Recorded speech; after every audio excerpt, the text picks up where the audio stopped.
Hey, Robert Phoenix here, coming to you live from Texas on a Sunday night. It's the 22nd, and we are in the final days, final hours of Libra, 29 degrees, we're about ready to head into Scorpio.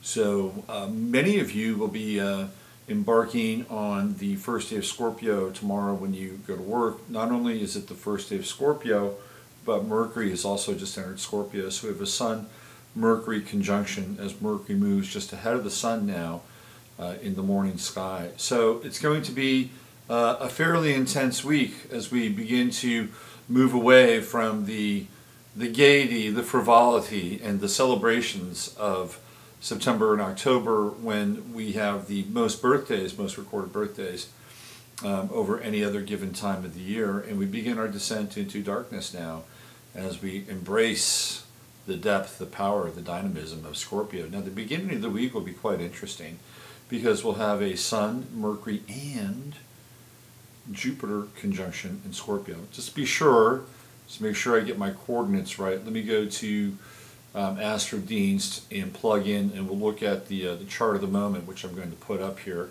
tonight. How is everybody this evening? I've had a wonderful, lovely, lovely weekend. And it's really becoming quite fall-like here in Texas. A lot to talk about with Texas. Mercury's at 9 degrees. It is Jupiter at 2 degrees, Scorpio. So we have Mercury at 9, and then tomorrow, later in the day, the Sun will enter into the 1st degree of Scorpio. So we'll have a Sun-Mercury conjunction. It'll be a little wide. But it'll still be there, still be in the air. You know, the Sun-Mercury conjunctions, they're not uncommon. It just depends on the degree of connection between the Sun and Mercury. We'll be heading into Epithekian Mercury, where Mercury will be ahead of the Sun. So, you know, the energy is to be sort of experienced to a certain extent on a mental level and then a body level first. That's how we experience the I believe it's called Epithean Mercury versus Promethean Mercury, where the Sun is ahead of Mercury. It becomes more robust. We experience life and then we process after. So depending upon where Mercury is in your chart, that's pretty much how it works for you as an individual. So if your Sun is ahead of Mercury in your chart, you experience life intensely. You experience life with your full being and your full force. You throw yourself into things, and then you process the material because Mercury is catching up to the Sun. It is behind the Sun.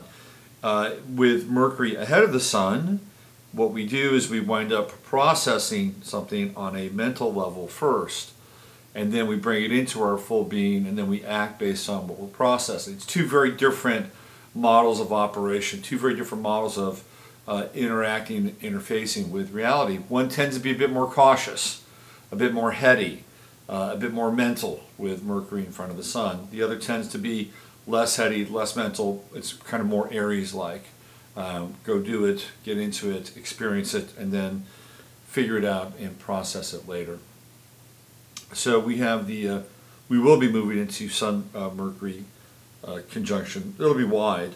But it'll still be there. Now we will be in clearly Sun-Jupiter conjunction, and that's going to flip the switch. We already have been, even though the Sun has been out of sign with that conjunction in Libra and Jupiter in Scorpio. There generally tends to be, I would say, when we get Sun-Jupiter conjunctions, a better sense of overall well-being, although there's always that caveat, you know, with Jupiter, because in most cases, right, Jupiter is considered this benevolent force, right? Saturn is the daemon, it's the devil, it's the thing that presses down, presses into us, compresses the sign that it's in, releases whatever's been in that sign. We have to deal with that release, we have to clear it out, and then we get to have the reset. All that stuff happens with Saturn, right? But with Jupiter, it's more like, let's bring it out. Let's bring it out. Let's expand it. In most cases, that can be quite good. In some cases, it's not always the best thing. It depends on what you want to expand. I mean, that's really kind of a significant it's a significant topic for every person, and particularly Jupiter transits, because sometimes it can expand to just a bunch of shit, to be honest with you, if it's not if it's not great. I mean, if it's not cultivated, if it's you know, that's the nature of Jupiter. Sometimes we just get more, right?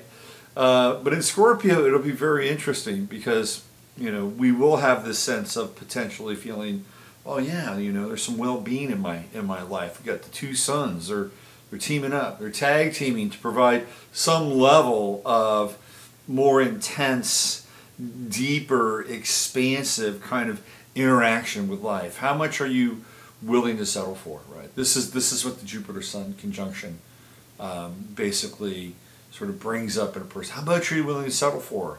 And have you been settling for too less?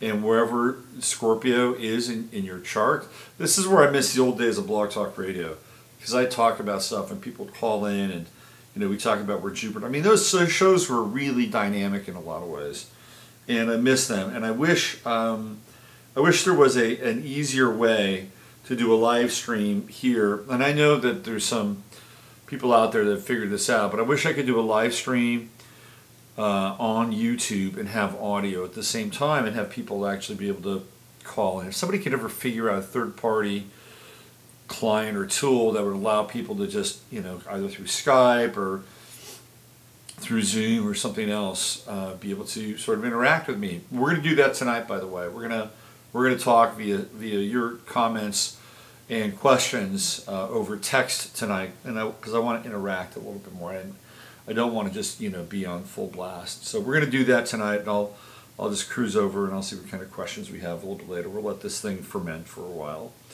But with the Jupiter-Sun conjunction, depending upon where Scorpio is in your chart, you might feel a bit better. You might feel a bit more expansive. You might have a sense of, okay, well, what could happen if I simply let go? You know, I had a what was it? An epiphany, kind of a small epiphany the other day. In fact, it was yesterday meaning Saturday, and I was out on the road. I was taking a bit of a road trip with my son, and he said, you know, let's hear some road music. So I plugged it in. I plugged in my iPhone, and I've got a pretty good playlist. A lot of road music. It's like, you know, stuff you want to drive by, and I just hit, you know, random on that thing, and it was like, every single song was so good, at least for me, maybe not for everybody else, but every single song was so good and driving and fun, and I was getting into it in ways that I hadn't gotten into music in a long time. And one of my favorite underrated bands in the history of music is a band called the Dickies, and they're from Southern California, and they've got a lot of great songs like I'm Stuck in a Pagoda with Trisha Toyota. They do a version of Silent Night. They do another song called Manny Moe and Jack, which is based on the guys from the car parts place. Anyway, they're really underrated. And one of the songs they do is from the movie Killer Clowns from Outer Space, which if you have not seen Killer Clowns from Outer Space, you owe it to yourself to watch it. It is pure comedic evil genius. The clowns are kind of scary, and they do scary things, and yet they're kind of campy and funny and weird. So it's one of those movies that's kind of like a B flick that scares you, but it's also a B flick. Anyway, they do a song from the movie, and I was listening to it yesterday. I'm like, wow, listen to the harmonies, and this is great. This is great pop music, and it was a hook, and you know, it was just one of these moments where it's kind of like a Jupiter-Sun moment where you're just sort of, you know, in that space where it's like there are great things on this planet, even though we are basically being dragged through the swamp as supposedly the swamp is being drained. But there are some great things on the planet, right? There are great things that you can really get into and appreciate and listen to or eat or touch or feel or taste or sense or emote or worship in a way that's really profound. And it's like, well, this is what life is about, right? Really. I mean, There's the money piece, there's the financial piece. It could all go away so quick. Could all go away so quickly for any given reason in time, right? You could not be healthy, and all of a sudden you're struck down because you can't operate at the same level.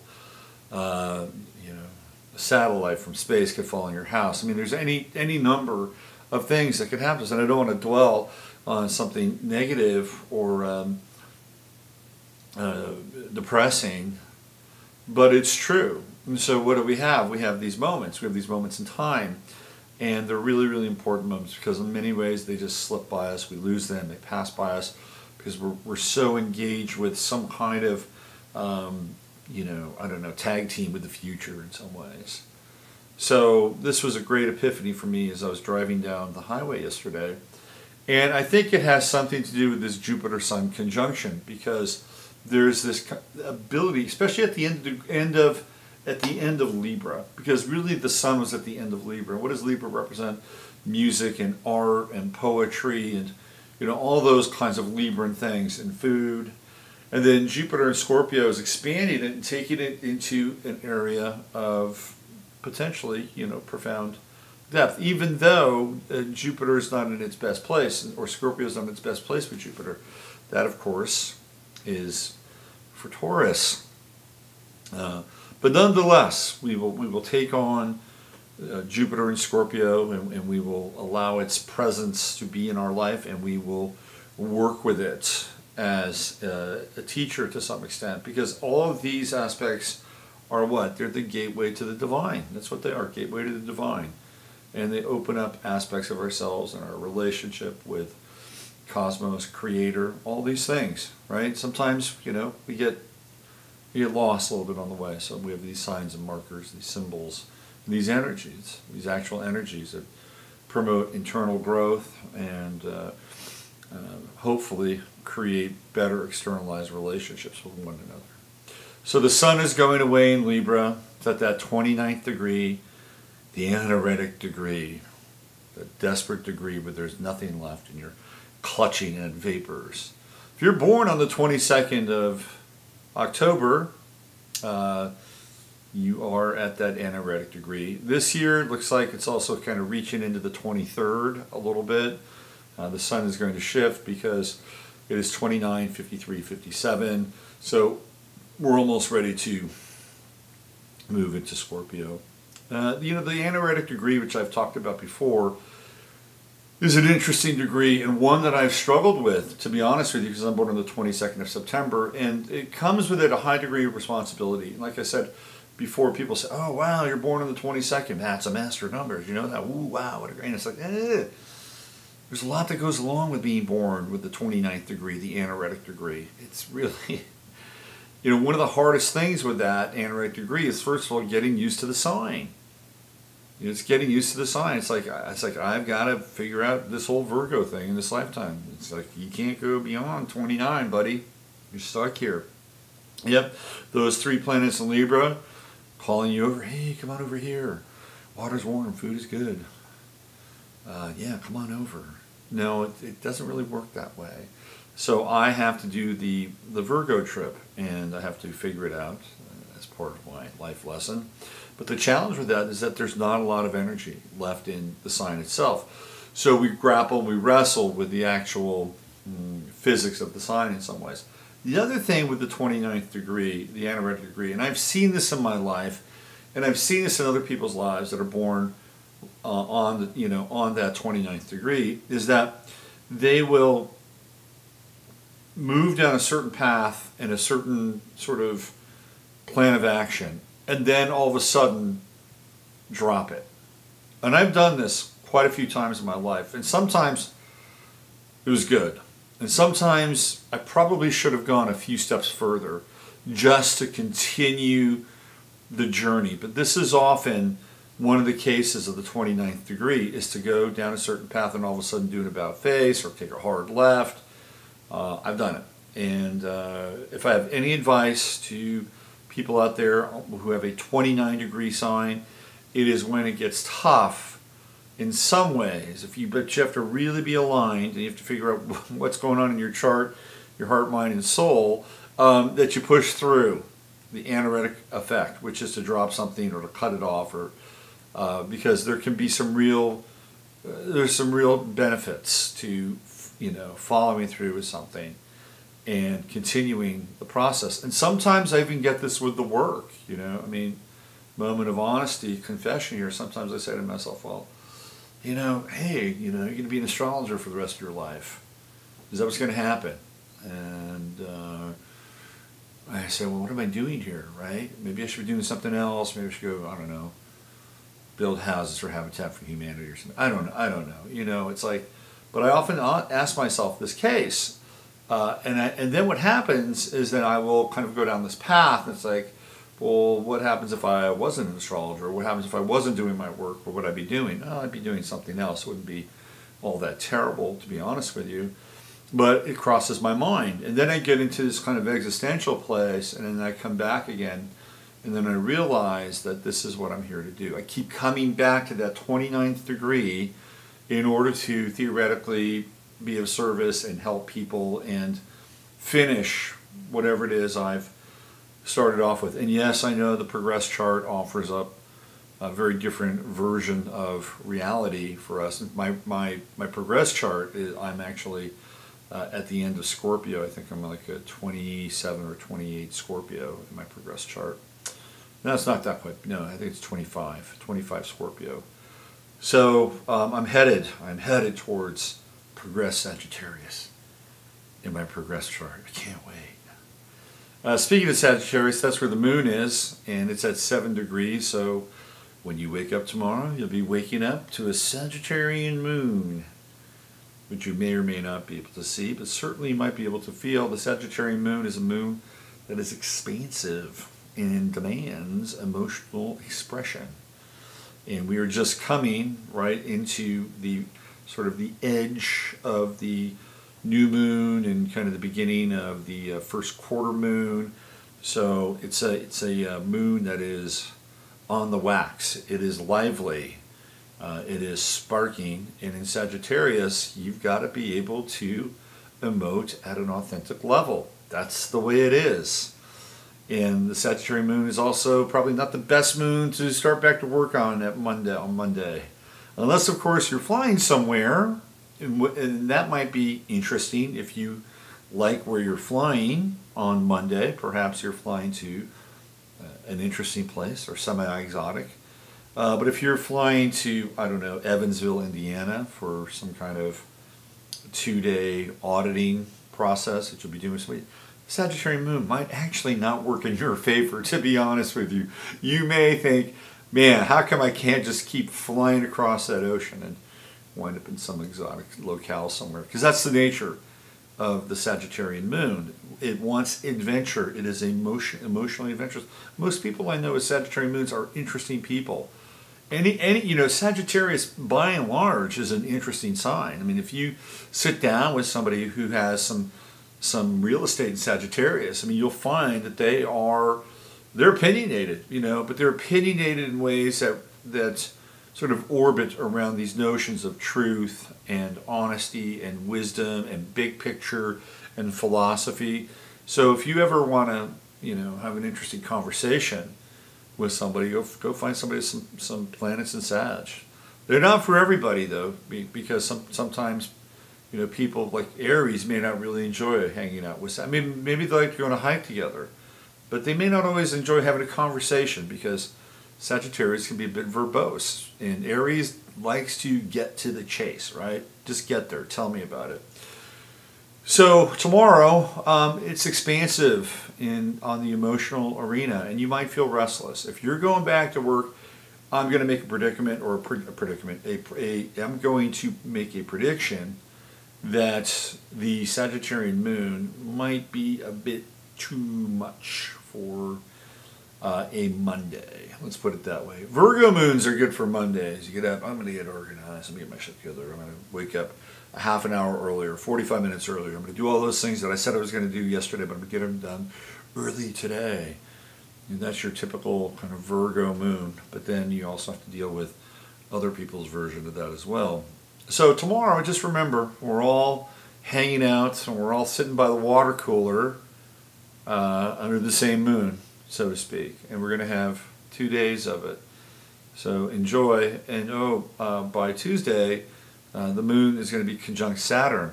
And that will be interesting. Because, let's see, we're going to have, I think, 2 more conjunctions of the moon to Saturn before Saturn gets out and moves on to Capricorn. So these next 3 moons will be kind of your last opportunity to connect in with the lunar Saturnian energy in Sagittarius. I'm not sure it sounds all that appealing, because when you get into Moon-Saturn conjunctions, it can get real austere. And the one thing about Sagittarius, which I've talked about this before, which in some ways, well, there are 2 things. They're both part of the same side of Sagittarius. One is that Sag can be very authoritative and knows what's right, right? And on the other hand, it can come off at times as being a complete and utter zealot. You know, that's the other side of Sagittarius. It can be just completely dogmatic. So when you get that Moon-Saturn conjunction, which we're going to have on Tuesday, when you get that Moon-Saturn conjunction coming into play, that's when you're dealing with things that are really serious, right? Because Saturn brings the heavy lumber. Saturn brings that serious nature, the gravity to our emotional experience. And if we're in the sign of Sagittarius, I mean, what are we talking about here, kind of in the big picture of life? Why are we here? I mean, really, why are we here? I mean, that's a very Sagittarian kind of question to the universe. Why are we here? Are we here to align ourselves with some political affiliation and the political identity of our land, and the ideologies that are in competition with one another? Is that what we're here for? Are we here for our own sense of destiny and personal manifestation above and beyond anybody else, to completely catalyze the self to the point where we are this person that we've always thought we could be and should be? Is that what we're here for? Are we here for a family? Are we here for security? Are we here to extend ourselves into the next generation and the next generation after that? Are we here to find out what it's like to be in a prison, right? A prison on this planet where the walls are starting to encroach upon us every single day. Is that what we're here for? And if so, then how do we maneuver, and how do we get through this, and how do we find truth in a sense of a reality that is becoming more and more contracted, as the days go on? What else are we here for? We're here to experience and explore the delights of the garden of earth, the earthly delights of the garden, right? Food, fruit, the body, pleasure. What is it? What is it?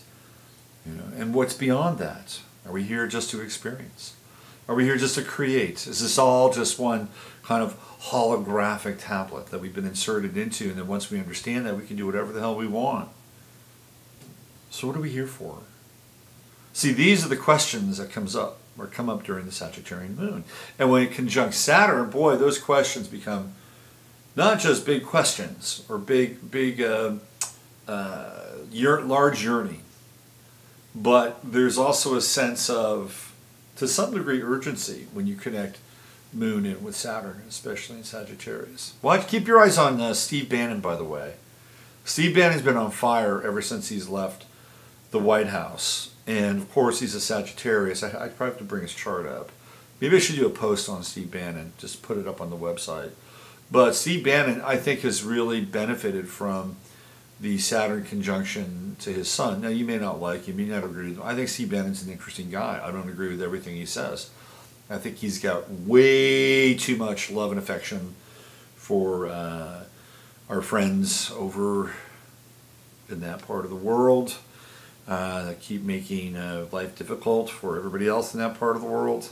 Yes, I'm talking about the Zionists. He's a bit too friendly and too gung-ho with the Zionist passion, which has been part of Breitbart ever since Andrew Breitbart started. Now, a lot of people don't know this, and I'm not going to turn this into some weird kind of anti-Jewish diatribe, which is not meant to be at all. But Andrew Breitbart was actually adopted by two very wealthy Jewish parents who were restaurateurs in Los Angeles. He grew up I believe, quite close to UCLA College, or UCLA, if I'm not mistaken. And anyway, I think he worked in his parents' restaurants and did a bunch of stuff. But Breitbart was very, very much brought up in a household where Judaic Jewish culture was promoted. So as a result of that, he had this love of country and this love of America and love of freedom and truth. And Andrew Breitbart's a really interesting guy. Like, you listen to him, and I spent about a week just watching as many Andrew Breitbart videos as I could, because I was trying to really understand Andrew Breitbart in a way that wasn't just sort of superficial or topical. And he was an interesting cat. He was, he was an Aquarius. So he set this tone, Andrew Breitbart set this tone, this Aquarian tone. And Alex Jones is actually kind of doing the same thing. And I wrote about this, I don't know, back in 2013, and I basically said that conservatism would be the new radical fringe. That truth, conservatism, that having a sense of morality, that there were just things that we wouldn't do, right? Like, we wouldn't demand, we wouldn't allow our kids to be subjected to being completely mind warped by some demonized piece of culture that was out there. I mean, that's just kind of like one basic sort of, tenet. But there were more, right? So all of a sudden now, in a world where everything had become mainstreamed, like the vision of the 60s, the 1960s, had reached its apex vis-a-vis Obama, the Obama administration, Hillary Clinton, and Saul Alinsky, and Bill Ayers. This was the presidency that was the culmination of the dream of the weathermen. They would never be able to occupy the White House, but through Barack Obama, Bill Ayers, and the radical mentality, the radicalization of the weather underground became mainstream. And of course, Bill Ayers became involved in education and being one of the architects of Common Core. So all those principles became part of the American fabric on a daily basis. So essentially, what we had now is we had the counterculture had become mainstream. So when that happens, then there's something new. There's something to counter what had taken place, that evolution of something on the fringe, moving more into the center. And by the time Obama occupied the White House, that was what had happened. The left had become the center. Now, it may not have been the center in terms of its political axes, but it had become the center of a operating system in the United States and was mainstream at that point. And I saw very clearly on the outskirts of that, and it wasn't the people that were like, the Newt Gingriches and all these old guard Republicans. Now, these weren't the people that I wasn't picking up on or sensing.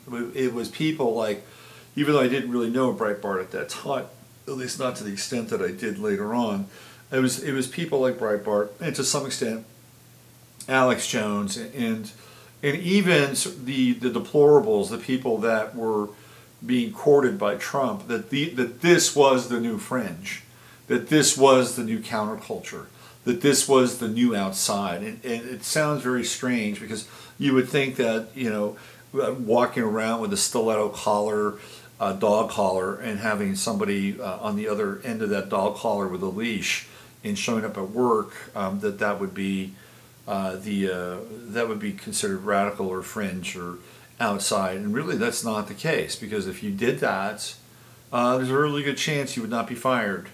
If you were fired, you'd probably have some kind of a really nice, hefty civil suit on your hands, if that were the case. But it's an extreme example, but you understand where I'm going with it, right? Because if I said that to you, would you be that freaked out now? Oh my God, look at that! Look at what happened. No, you wouldn't be that freaked out. So the fringe has come from another direction. And this is what we've been dealing with. This is kind of the new Aquarianism, because Aquarianism is interesting, right? It has its own allegiances. It is agnostic in many ways. Aquarianism will attach itself to whatever radicalized or revolutionary part of society is ready to become part of this energy, right?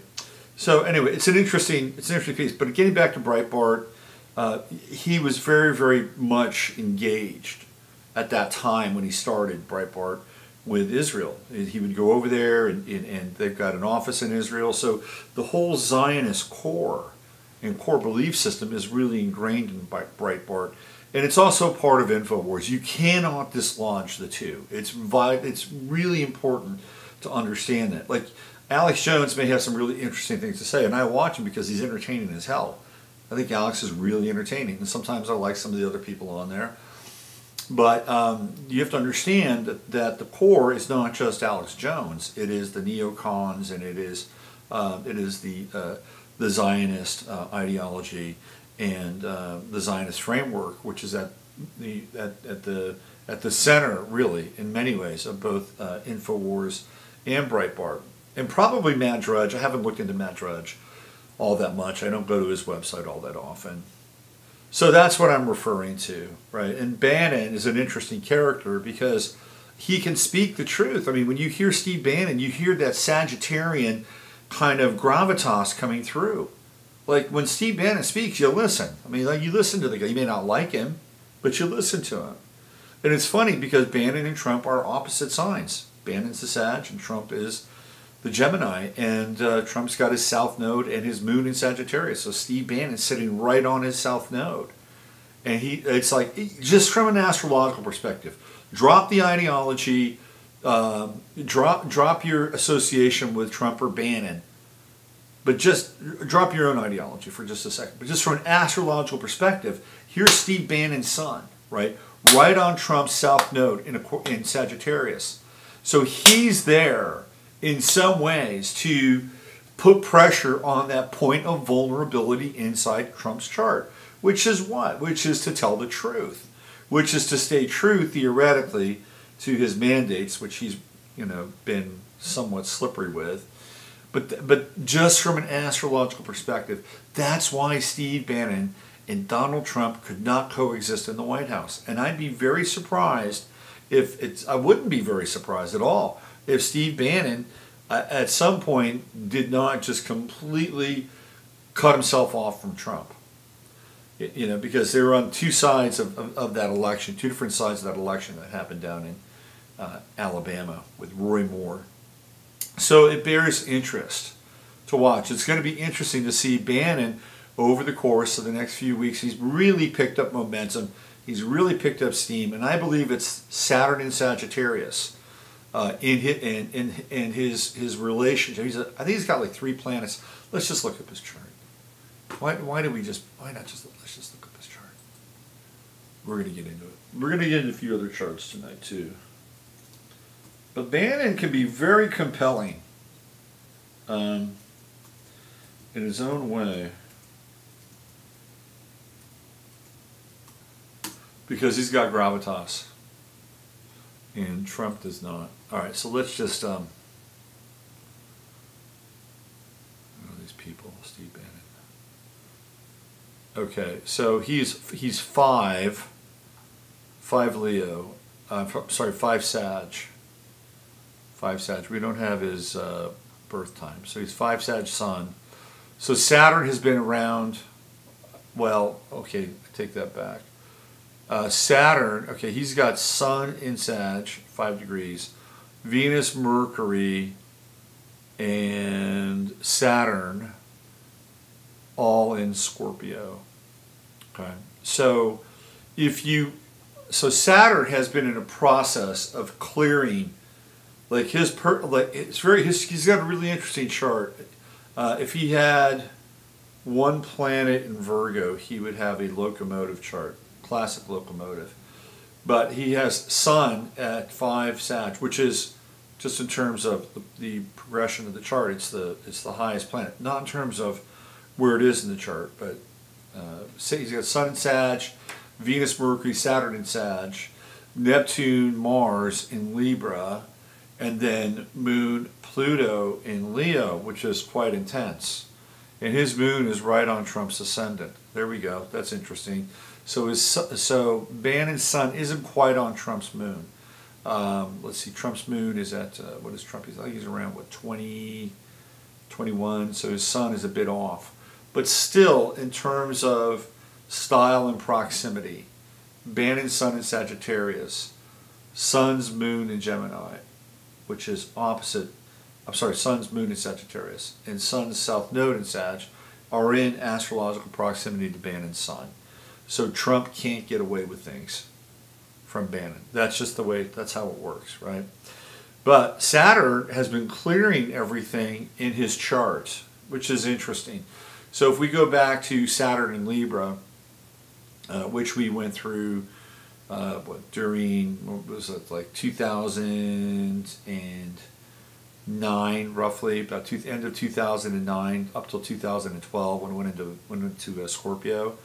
So Bannon has had Saturn hit his Mars, hit his Neptune. He had a Saturn return when it was in Scorpio, hit his Mercury, hit his Venus, hit his Sun. Now Saturn has cleared all of those planets. And Saturn is actually getting ready to go into sextile with Neptune in his chart, which means that he'll be quite idealistic, but not idealistic without some form of grounding, which is what Saturn will bring, right? So that's going to be a very interesting period here coming up for about the next 2 to 3. It's already in a fairly tight sextile right now. He just gave a fairly impassioned speech in Southern California talking about politics, Republican politics, and he's basically ready to kickstart the Tea Party again. This is going to be a different version of the Tea Party. This is what Bannon was, putting together a while back when Sarah Palin was somehow offered up as the poster child of the Tea Party, which she really wasn't, because most of us know that she was nothing more than a mind-controlled beta put into politics, and probably has some, look, I don't want to be too dismissive of Sarah Palin, but when you get into Sarah Palin and you look deeply, you find some very unsavory characters, and you find some very unsavory people at her rallies. Let's just put it that way. Okay, but Bannon, this whole idea of Saturn, constraining his Mars and working, having him work hard towards something, some form of, quality and liberty, and hitting his Neptune, it's cleared. This guy is remade now, because this is what Saturn does. It remakes us in a lot of ways. It remakes us. The next stop for Saturn is going to be on Steve Bannon's true node in Capricorn about 3 years from now, and Pluto is going to be hitting Steve Bannon's Capricorn pretty quickly. Well, it'll be in conjunction. Next year it goes to about a 4-degree orb. And Pluto goes way back. Pluto goes back to like 18 degrees again, 17 degrees. Like Pluto just continues to hang out around 16, 17, 18 Capricorn for a really long time. It gets up to 20, 21, but we're right there, like kind of at the cusp of the shift from one decan to another. And boy, it's this Pluto energy. Well, we got into it, right, 2009, when that Pluto Capricorn bomb dropped, and the market just fell out from under us. Anyway, here's the deal with Steve Bannon. Saturn has liberated him. He's gone through all these different initiations of Saturn as it's hit every single one of these planets in his chart, and now he's free. He's integrated. This is an integrated guy. He's an integrated guy, and Saturn now is kind of leading everything in terms of, what it's gone through, and forced him to deal with structure, and to deal with discipline, to deal with constraint, and to deal with the blowback of Saturn in many ways, and stay on path and stay on course. Now, when Mars is going to be, let's check out Mars here. This is important. Let me go back. Where are we? Oh, I lost my ephemeris. Okay, Bannon's got Mars at 16 Libra. and we've got Mars at 0 Libra. So Bannon's going to have his Mars return. All right, let's play a little astrology here. Let's play a little predictive astrology. Let's go and check out when Steve Bannon's Mars return is going to happen, and let's see how forceful he is during that time. Let's see how forceful he is. Let's check this out. And by the way, he is still very, very, very into Trump. He was singing Trump's praises in a big way. He's not unloyal. Steve Bannon is not unloyal. But I'd be very surprised if he can continue to hold the line, so to speak. All right, so we're looking at Saturday the 18th of November. That's when Steve Bannon is going to have his Mars return. Just circle that in your head, and we'll come back. We'll come back on the 19th of November, knock on wood, and we'll just see what happened with Steve Bannon. This will be a little kind of exercise for us with astrology, predictive astrology, and find out what happens between now and then. And clearly, there can also be a lead-up period, like Wednesday the 15th, Thursday the 16th, Friday the 17th. But those 2 days, really, the Friday the 17th, Saturday the 18th, and then Sunday the 19th. Those are going to be the 3 big days, I think, for us to track how active and how intense and how aggressive Steve Bannon is when it comes to fairness and liberty and rights and all those very, very Libran sorts of things. Okay, what else do we have here? Okay, Venus is at 12 Libra. I like that. I like that. It's getting ready to conjunct my moon. Venus-Moon conjunction. I can dig it. I could dig it somewhere where I was on a nice little island somewhere for a few days, chilling out. But that's okay. We can act kinder towards people with Venus and Libra. Yeah, that's right. It's true. We can achieve some form of relational homeostasis, right? We can do things for other people, have other things do things for us. It can be a very pleasant time. We've got a nice little run here with Venus and Libra. Take advantage of it. Take advantage of it. It's hard, one of the hardest things I think is to let go of resentments. I mean, especially if we've been wronged, man, it's one of the hardest things to do. Because sometimes we have so much investment in our resentments. And no matter what, this is the funny part, right? No matter what happens, no matter what degree of schadenfreude we would experience because maybe somebody else's misfortune would feed into our sense of resentment, it will never be enough. It'll never be enough. You just don't walk away and go, I'm satisfied, I'm done. No, it's never enough. So it's a big lesson. One of those things we have to get through, and Venus and Libra can help. But the other thing with Venus and Libra too, and it's not always just, flowers and cards and music and poetry and visits to the museum and things like that. Now, Venus and Libra can also be very active, especially with Mars kicking in now, can be very active as it relates to finding some real balance inside your relationship. But it's not like Venus and Virgo where you bring it up and it's like you're hugging a porcupine. It's more like people are more amenable to some process of give and take, which I think is great. So take advantage of this as well.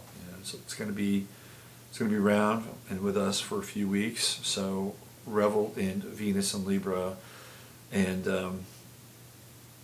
see if we can just treat each other a little bit better, a little bit kinder, and create some harmony in our lives.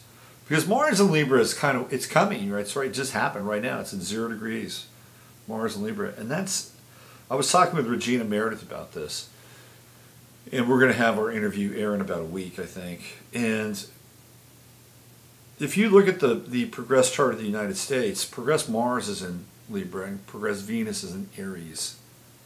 So I thought that's pretty interesting, given the fact that from just a collective standpoint, one could make a case that the whole idea of women has been much more aggressive. Like, third, fourth wave feminism has become much more aggressive than ever before. And then we celebrate feminine heroes like Wonder Woman. These are all kind of Venus and Aries sorts of attributes. Venus and Aries, women don't need men, right? That could be another kind of moniker and keyword or key phrase from Venus and Aries. Women are tough. Women are independent. Women can do things on their own. These are all Venus and Aries kinds of attributes in some ways. So we see this in our culture, whether it is pre-programmed and planned or it's just kind of the evolution of these different waves of feminism and the breakdown of the family.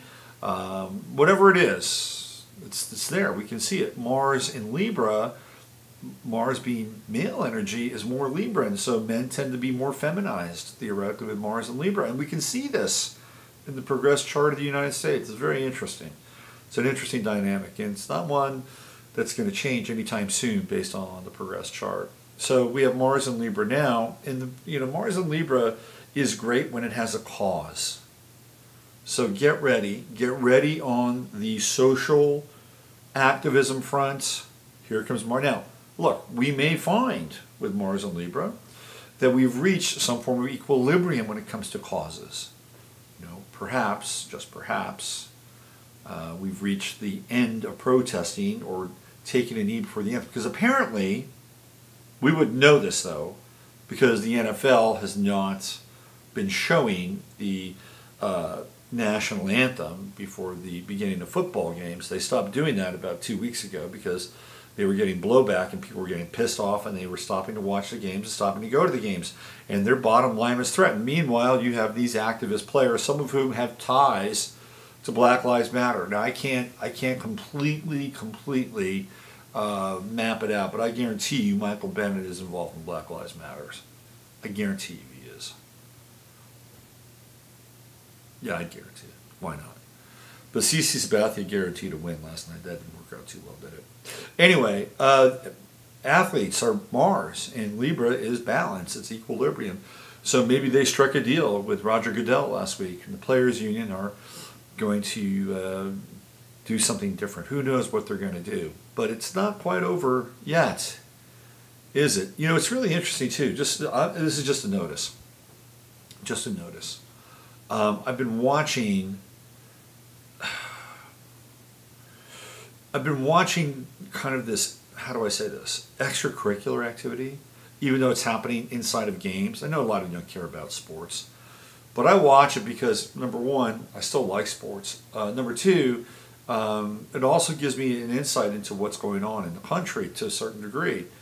I was watching 2 football games, well, more than 2, but 2 in particular.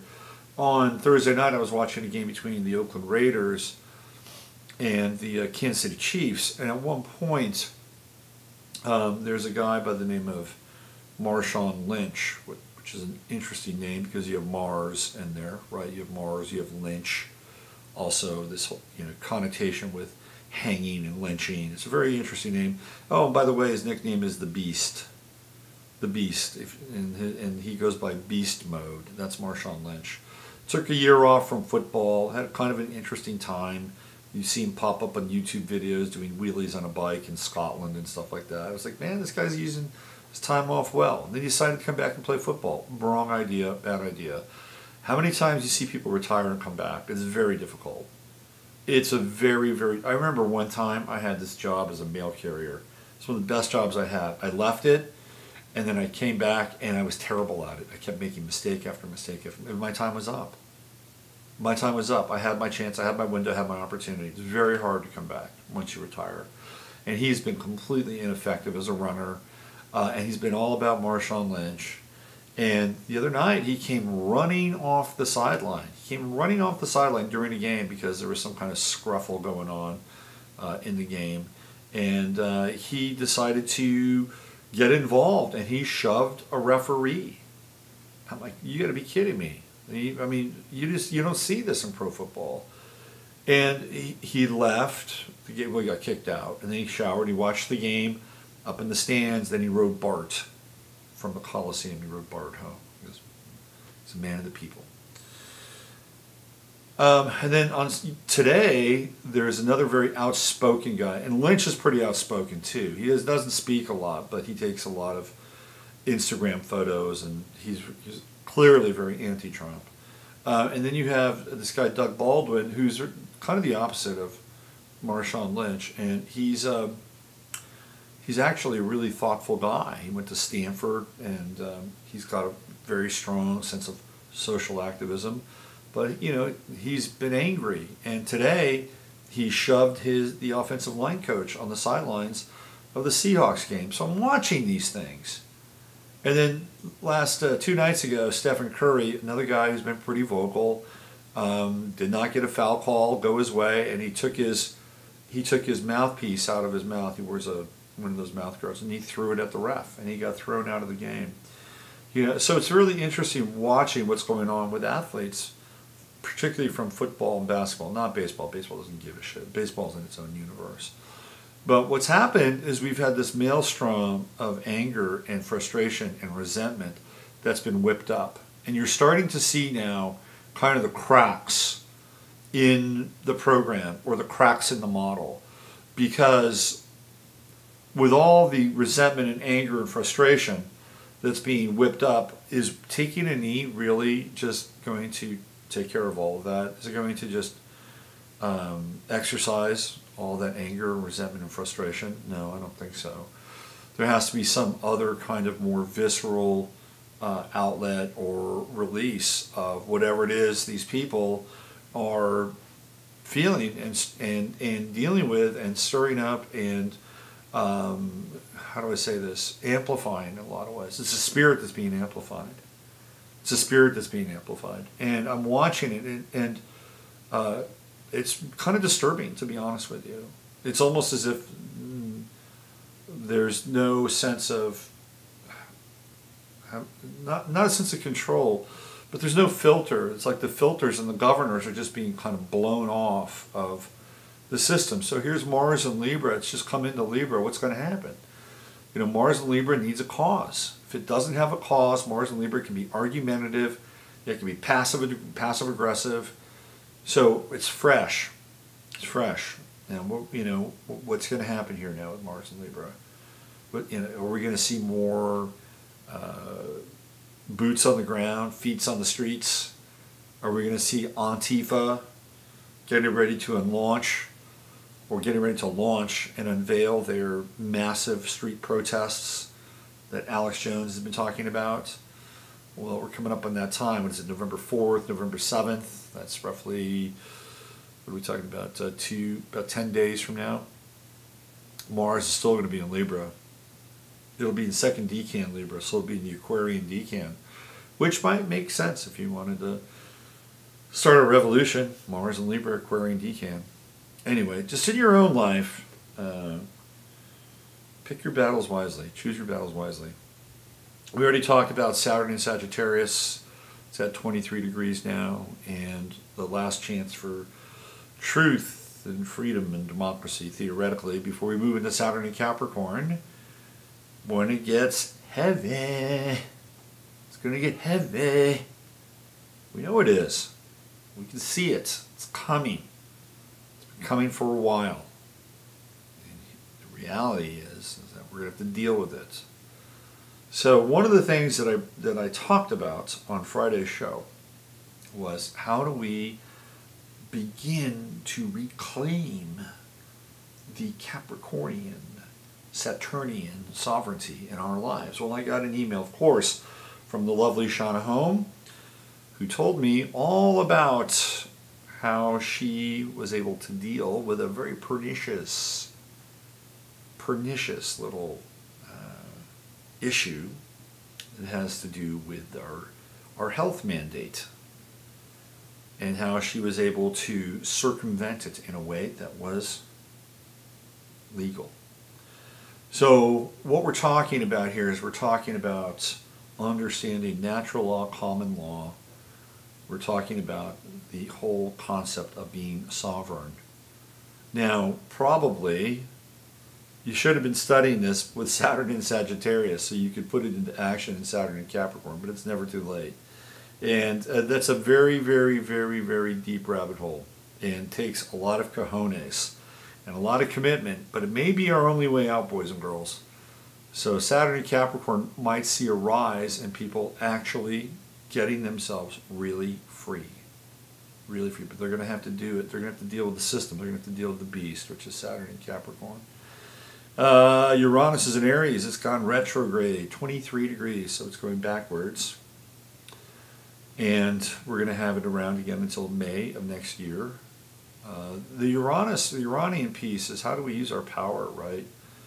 How do we use our power? Aries is really a powerful sign, and Uranus is, are we just going to, do we just allow for these spontaneous moments of combustion to occur in our lives and in the face of the planet, or can we review like how we deal with Aries energy and how we deal with Aries energy to the point where we suppress it and it becomes explosive, like what's happening in the NFL or what's happening in basketball.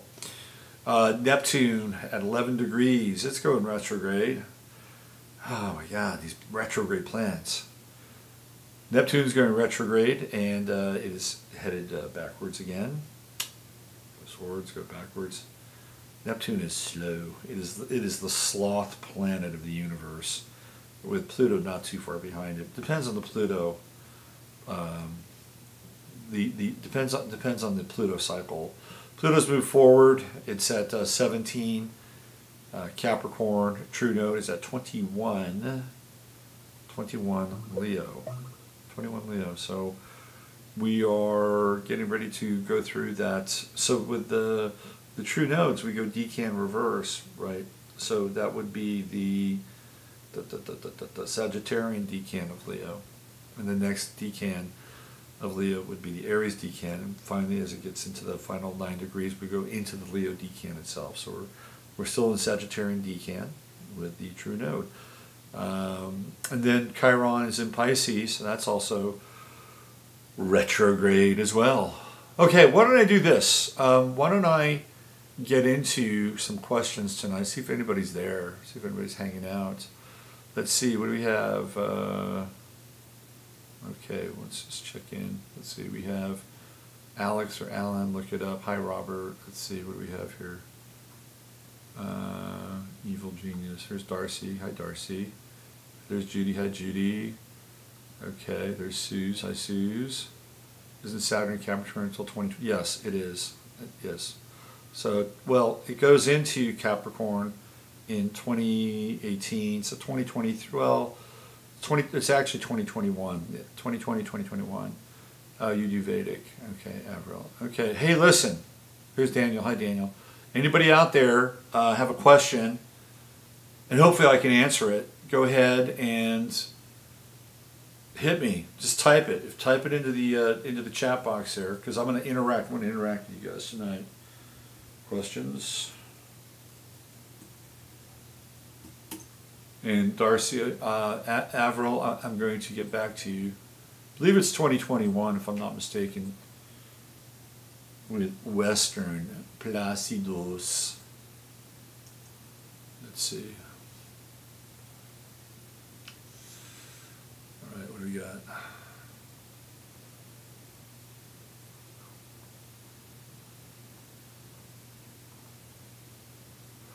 Yeah, I thought it had a bit of a retrograde action. It goes into 1 Aquarius in 2021. 1 Aquarius, January 1st, 2021. That'll be interesting because we're going to have a Jupiter-Saturn conjunction in Aquarius on New Year's Day in 2021. That'll be an interesting New Year's Day. Very interesting. So yes, 2020 is when Saturn leaves. So basically it's a 3-year cycle from roughly December to December.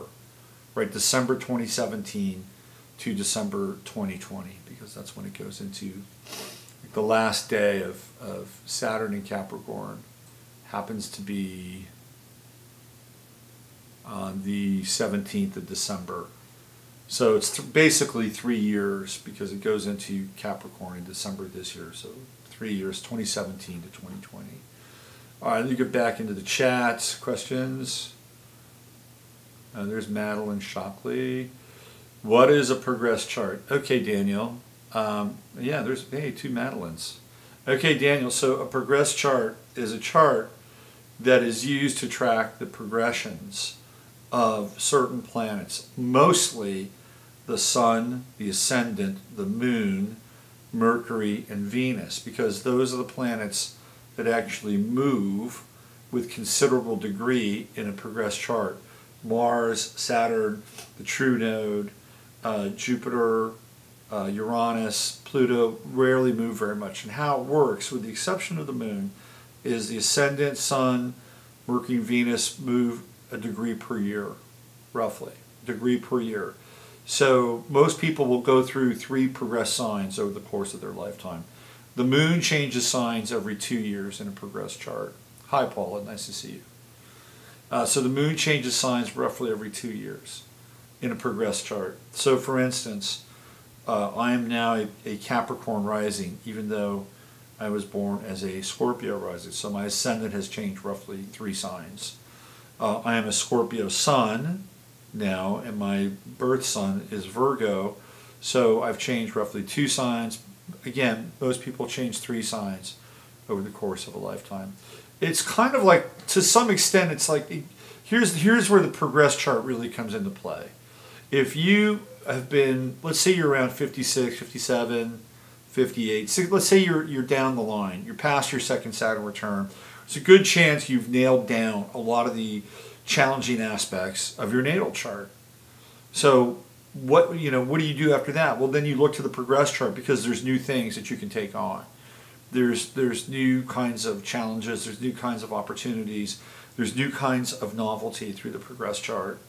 Now, I tend to be a natal transit chart person first, and then getting into the progress chart as kind of a tertiary or secondary tool. But it can be very, I find, of all the aspects of the progress chart, the progress moon is really fascinating.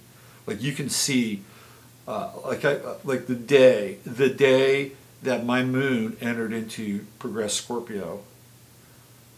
The day that my moon entered into progress Scorpio, I wound up, and that's at 0 degrees, almost to the day, right around almost to the day, I wound up becoming involved with a Scorpio woman whose sun was at 2 degrees Scorpio. So it was like clockwork. Progress moon, Scorpio, hello, Scorpio person, right? I'm tired of all the dark stuff. Does it have to get better, get worse before it gets better? Is there a place to go for progress chart reading? Yeah, I do progress chart readings. There are some people out there who just specialize in progress charts. So I don't know of anybody off the top of my head, but I do progress chart readings. In fact, Paula got a progress chart reading in my. She's in the chat room tonight. Madeline's question: I'm tired of all the dark stuff. Does it really have to get worse before it gets better? Well, that depends, doesn't it? Depends on you. Like, I don't know if you were around the show at the beginning, like, and I was talking about how I was driving down the road yesterday and having this real kind of epiphany about sort of the resonance of beauty and the wonder of the moment. It wasn't like I was having this mystical experience, but I just remembered loving this song that I was listening to. And in that moment, there was no darkness. There was no darkness. In that moment, it was just getting into the hooks of the song and being in the truck with my son and driving down the road. There was no darkness there. But in terms of the big picture stuff, I really feel like we're just going to have to go through. It's like a lance that has to be boiled. And, maybe, just maybe, some wonderful flip occurs, and all of a sudden, we wind up being hit with this, wave of photonic enlightenment, and everybody who can't handle it winds up being evaporated. I don't know, but I don't think that's likely, to be honest with you. You live in a heavy place. Madeline just says she lives in Vegas. It seems so. Of course it's oppressive. It was probably always oppressive to some degree, but you didn't have this layer of absolute and utter desecration that came into your life based on that event. Kristen asked the question, can you say something about the significance of Chiron and what it means to have a Chiron return? Absolutely. Absolutely. Chiron is one of my favorite aspects to talk about in astrology. I could talk for hours about Chiron. In fact, I have a webinar that I did on Chiron, and that's on my website. So it's a big piece. Chiron is the wounded healer in the chart, and it is where we have to deal with things like shame, or we have to deal with things like some degree of repression, and we have to deal with finding our way through areas in our lives that make us very uncomfortable and owning them to the point where they actually become really important tools for us in our lifetime. And everybody's got Chiron in, so Chiron is in a very specific part of the chart at a very specific degree, and it takes 7 years for Chiron to go from one sign to another. And the degree of Chiron in your chart, this is important to understand, and I've seen this, I would say about 90% of the time, the degree of Chiron in the chart is the what we call the degree of the chirotic crisis. And that is give or take a year on either side. Right? So, my Chiron is at 28 degrees Aquarius. So, theoretically, my chirotic crisis happened between the age of 27 and 29. In actuality, it actually happened at 28. And the chirotic crisis is something that if you don't deal with it, then you wind up having to deal with it again when you're 50, which is the Chiron return. And after we go through the Chiron return, because it takes Chiron 50 years to go around the chart, after we deal with that, after we've done the Chiron return, then we get to, in many ways, teach the lesson that Chiron has offered us.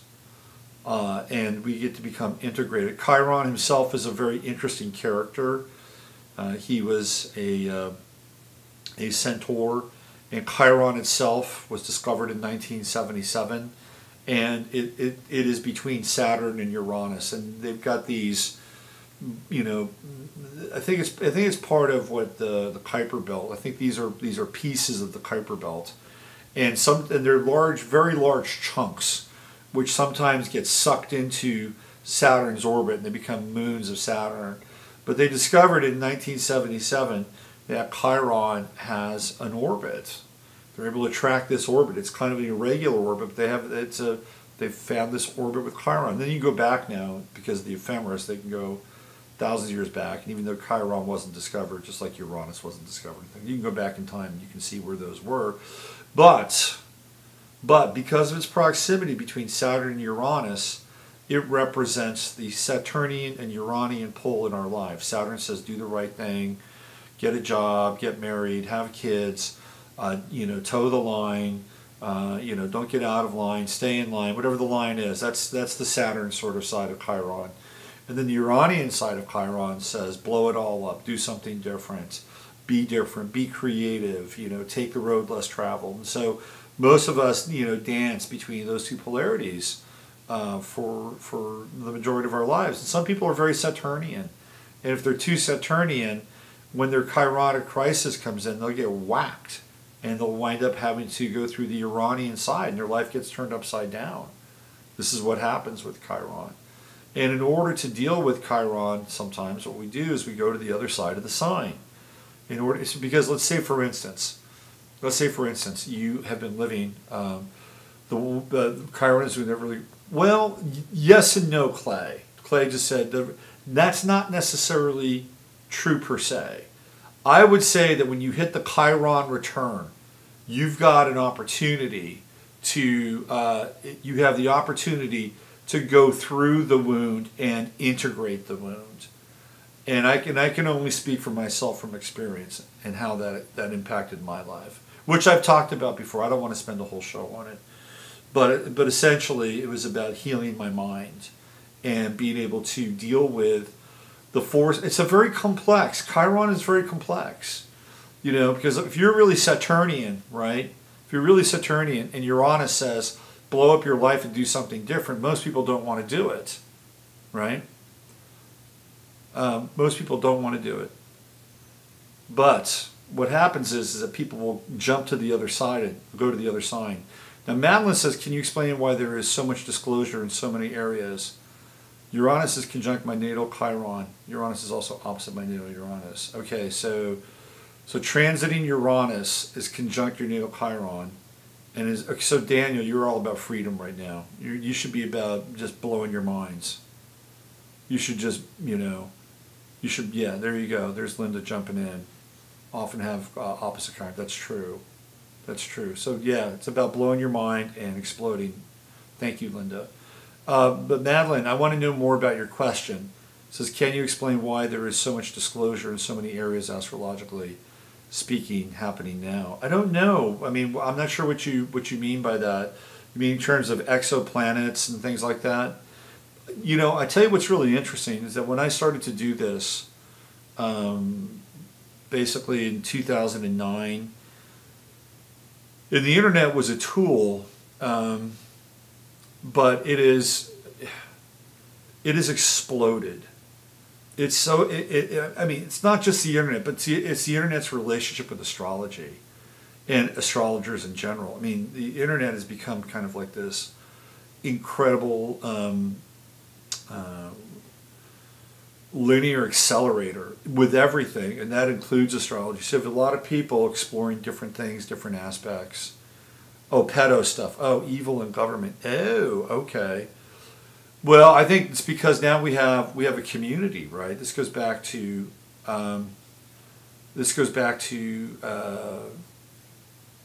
see. This goes back to disclosure. If you look at like what was happening with Saturn and Scorpio, even in Saturn and Libra, the final degrees of Saturn and Libra, I was writing about that. And if you look at those final degrees, and you could see what was coming, you could see that we were going to go into this pedo stuff and the sex rabbit hole, the evil in government. Well, that all started with Pluto and Capricorn. That all started really because all that sort of evil or the darkness was held in abeyance. And then in 2009, when Pluto went into Capricorn, that's when everything started to get very, very intense very quickly. And it's part of what we have to go through, because we've been going through the government piece for thousands of years. It's just more from monarchies to democracies, whatever it is. But we've been going through it for a long time.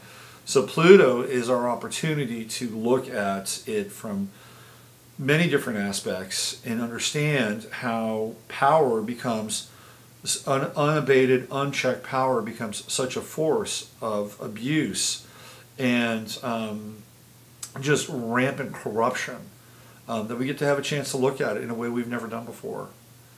It's part of lancing the boil again. But I think the internet is a linear accelerator for it all.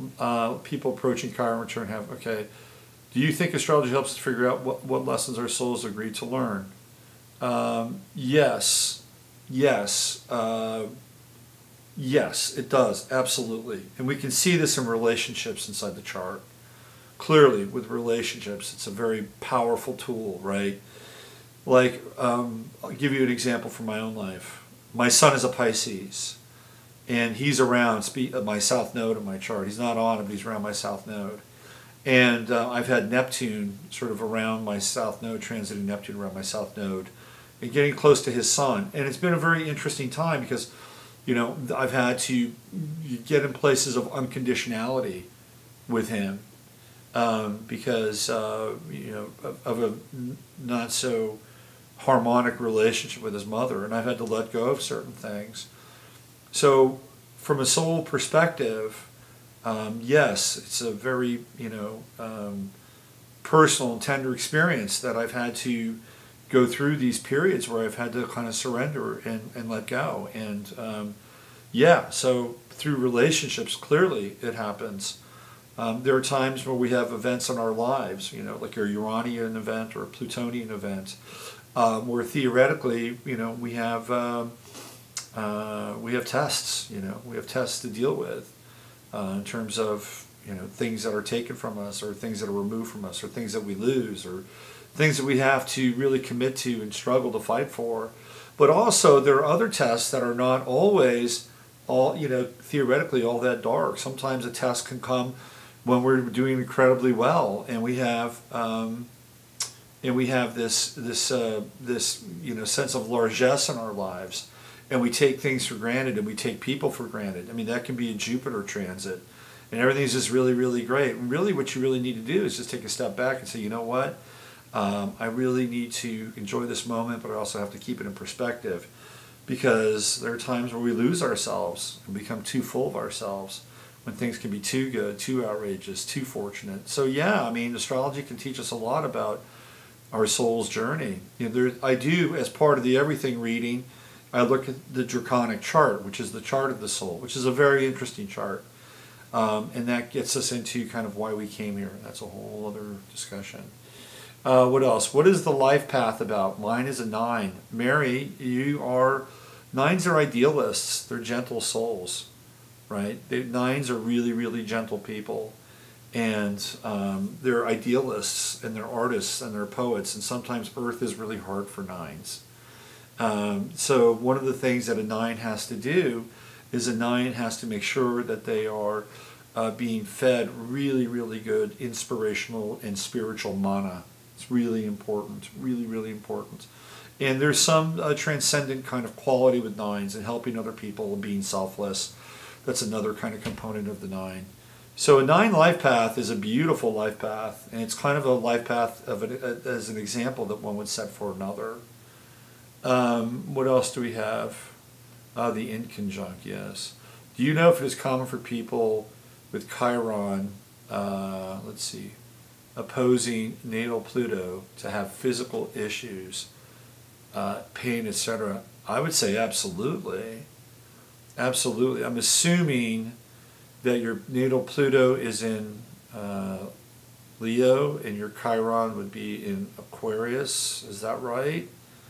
Or would your natal Pluto be in Virgo and your Chiron would be in Pisces? Clearly, if it's in Virgo, the answer would be yes. But I would assume that that would be the case, because there would be a sense of either dramatic recovery from illness with a Chiron-Pluto opposition, or feeling as if you would have something licked, but then only having like one layer or one level with it. Ultimately, I think Chiron-Pluto oppositions have to do with psychology and thought and psyche, and that could be something along the lines of the power of the mind to heal, things along those lines that you might dive into. The life path, Chris S., the life path is by adding up your birthday. So you just add your birthday up, and if you got to a number like 11 or 22 or 33, you wouldn't break it down. But if it was like 17, it would be an 8. If it was 20, it would be a 2. Linda says 150 degrees is an inconjunct. It's an itch you can't scratch. Needs a constant adjustment. That's a great description of the inconjunct. I'm always, looking at the inconjunct as a very lunar kind of aspect that we have to somehow figure out in some ways.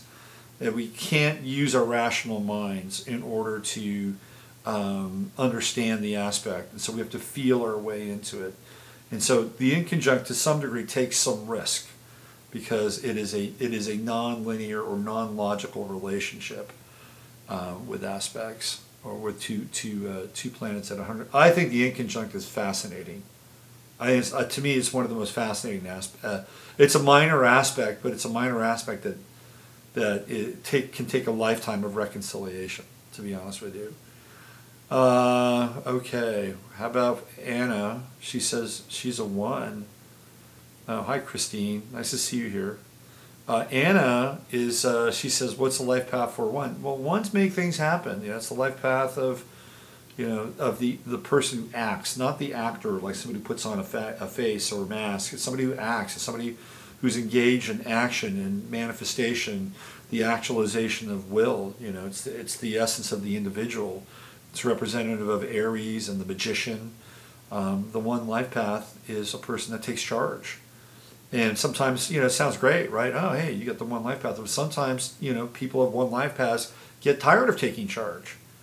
They get tired of it. They say, hey, I just, you know, can somebody else do this for a while? You know, no, not really. That's not really the case.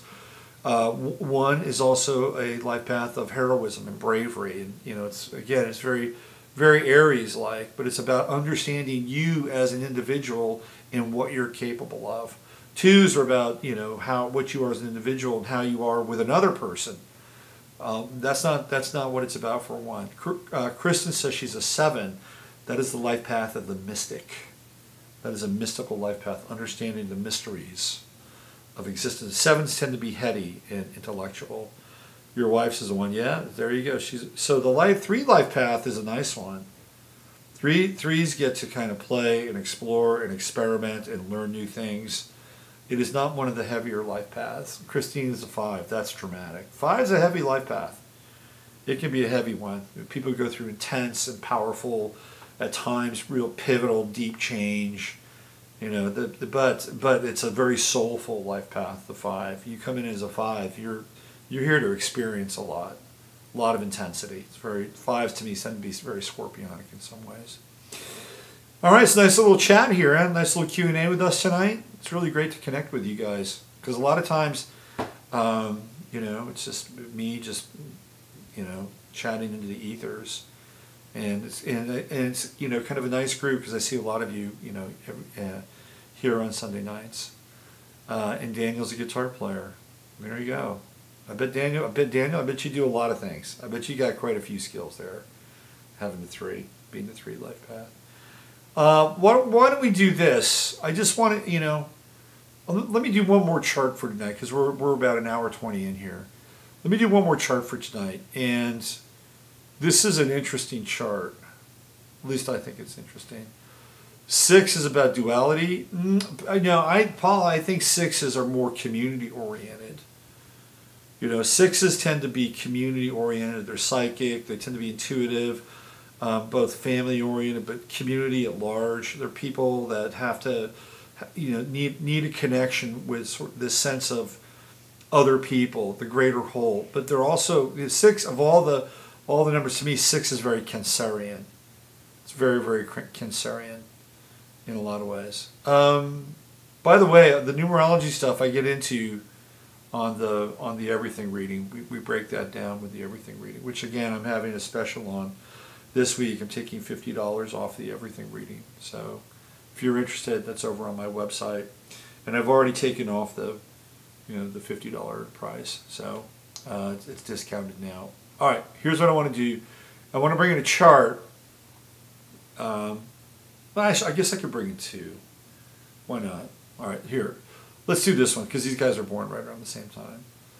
And one is, I would say one is kind of, I would say it's inconsequential. Let's just find out. Okay, so let's go to this.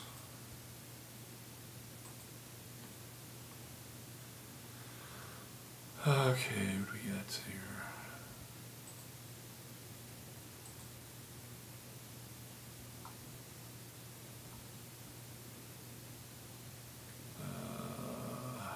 It's up here. Okay. Okay. Probably don't recognize him by face, but when I put him up here, you'll recognize his name. So let's do this.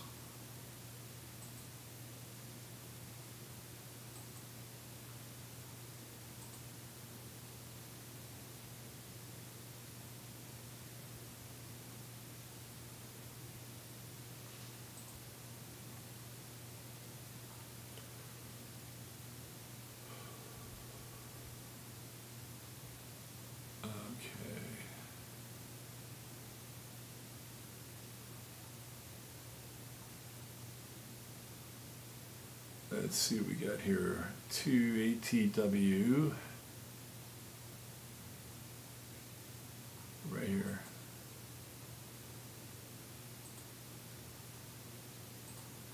Okay, so the guy on the left is Franz Liszt.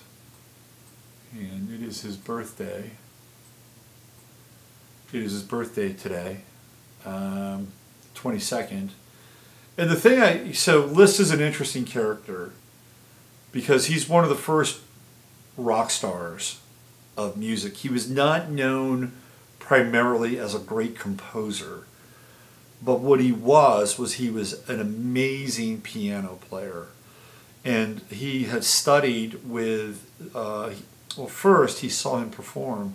He saw the violinist Paganini, who was just this demon of a violinist. He saw him perform, and he said to himself that he wanted to play piano like that. So he studied with Paganini.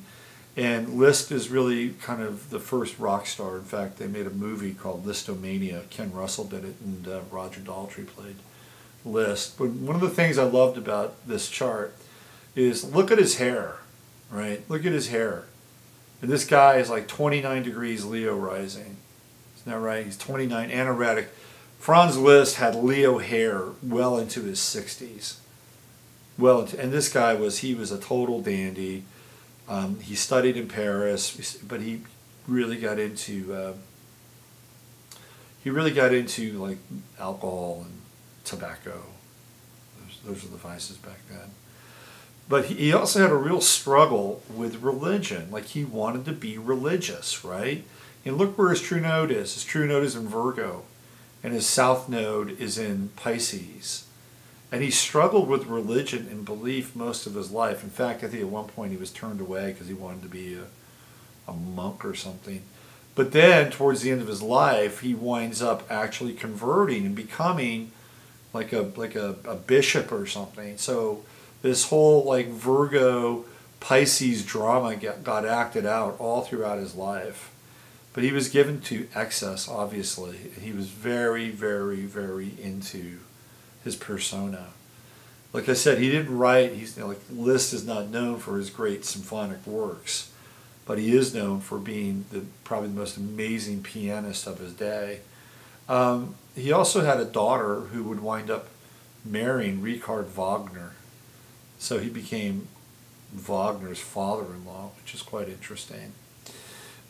Here we have down in the 4th house.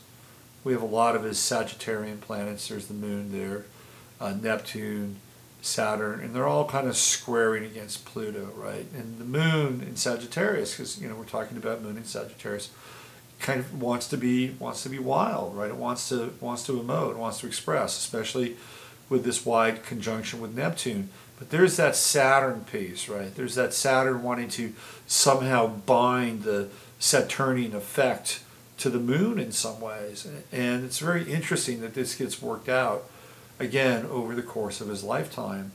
We have, of course, the sun in Libra. Here's Mercury. So Mercury is how we, Gemini and Mercury rule the digits, right? Rules our hands and fingers and our central nervous system. So he has Mercury here sextiling Neptune, which can be a really psychic element in the chart. But, from the pianist perspective, it could also be quite fluid when working with the keyboard. And again, even the 3rd house, which represents our locality, siblings, how we think, it also is connected to our central nervous system and our coordination. These are all kinds of Gemini aspects. And here we have the Sun-Venus conjunction and in trine with Jupiter, really expanding this area of the chart and Jupiter performing in the 11th house, which would be kind of more group-oriented. And then we have the Sun over here in sextile with Moon, Saturn. Now it's interesting because he has Gemini at the 10th house and Taurus on the midheaven. And you would think that with Taurus on the midheaven, that Liszt would be more involved in building something, because that would be the nature of Taurus on the midheaven. But what it really amounted to, in a lot of ways, he really got into his body. Liszt was for a long time quite a sensualist. But then he has this conversion. He goes through this piece with the true node in Virgo and the south node in Pisces in the 7th house. He's an interesting character, a great piano player, not a great composer, the first rock star in the West, really, in a lot of ways. Okay, let's do one more, and we're going to stay with the the rock theme here. So let me get rid of that.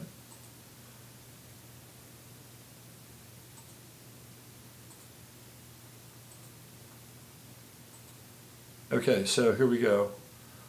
It's rock star night.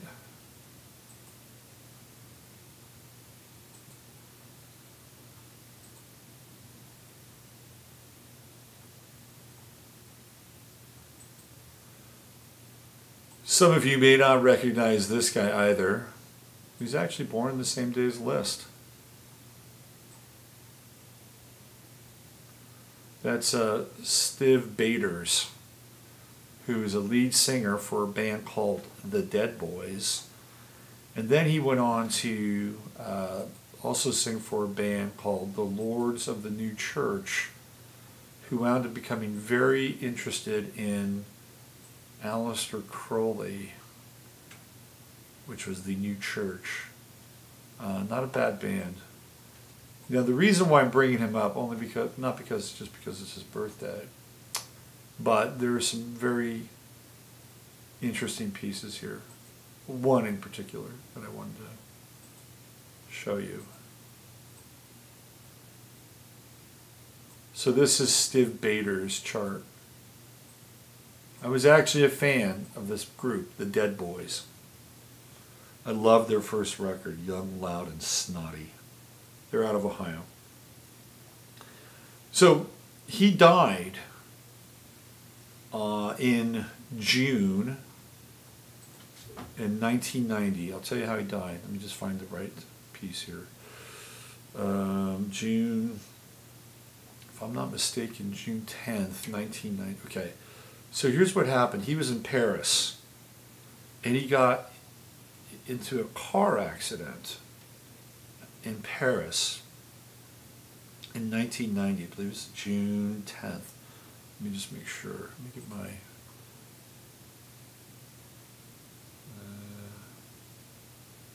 it was June 1st.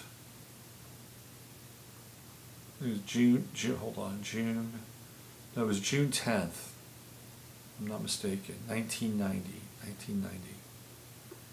Hold on, I just want to make sure. Anyway, what happened was, hold on, let me just get in here real quick. Tomorrow's Johnny Carson's birthday, by the way. My favorite media figures. I just want to make sure I get the right date here with Bators. Important for what we're doing. June 4th. He died on June 4th, 1990. He was in Paris.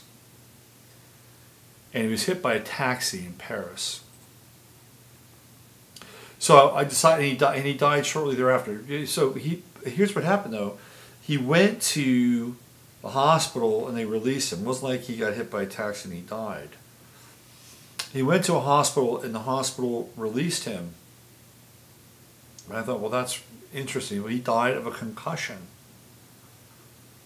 So I wanted to see if we could find if there was an astrological tell with the concussion. So what we would do is we would look to Aries, because Aries rules the head. So here we go. Look, he's even got, like, what is that, an X on his head up there? Interesting. And he's got it's a carrot. It's not a knife. Looks like he's going to slit that woman's throat with a carrot, which is kind of silly. But he had true node in Aries, which rules the head. Now, transiting Mars, now his true node is at 15 degrees. Okay. So I was thinking, well, what would happen with something around his true node? Transiting Mars was at 2 degrees Aries.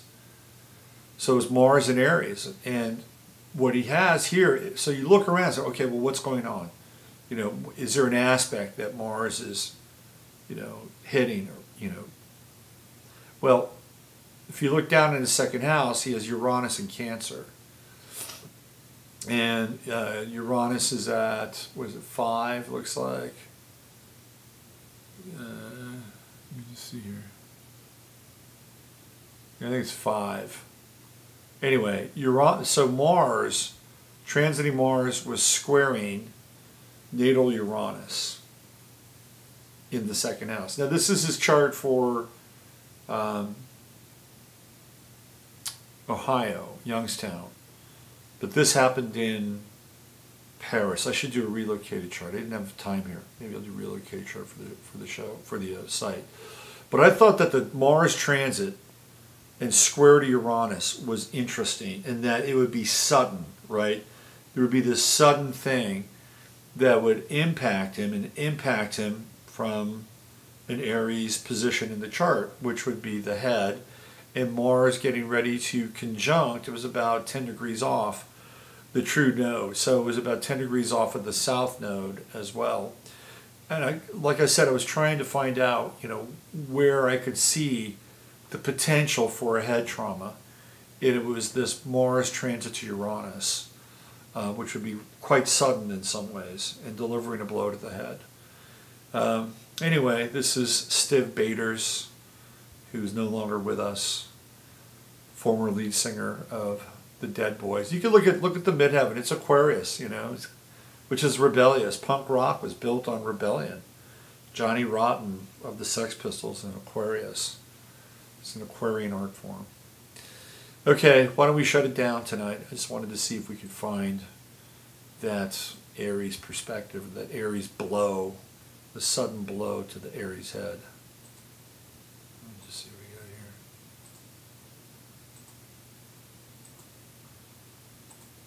here. All right. Oh, you've missed me. I've gone away. I have to add this again. Video source. Video capture device. Right here. Oh. Hey, I apologize for that. I hit the wrong button. It happens sometimes. Okay, well, I guess that's it. I guess that's a sign. So why don't we end it there?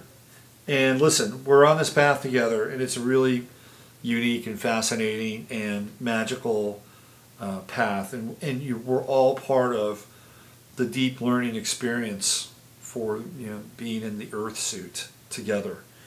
And it's a very interesting time to be here. Extremely interesting. So hold on tight. Hold on tight. Find beauty where you can. And express it in joy with another. And use your head to discern what's real and your heart to step in what's possible. I'm Robert Phoenix, and I'm going to say goodnight to everybody. I'll be back tomorrow with 15 minutes of flame. Of course, we'll be fired up for that. All right, have a beautiful night. Dream well. I'll see you tomorrow.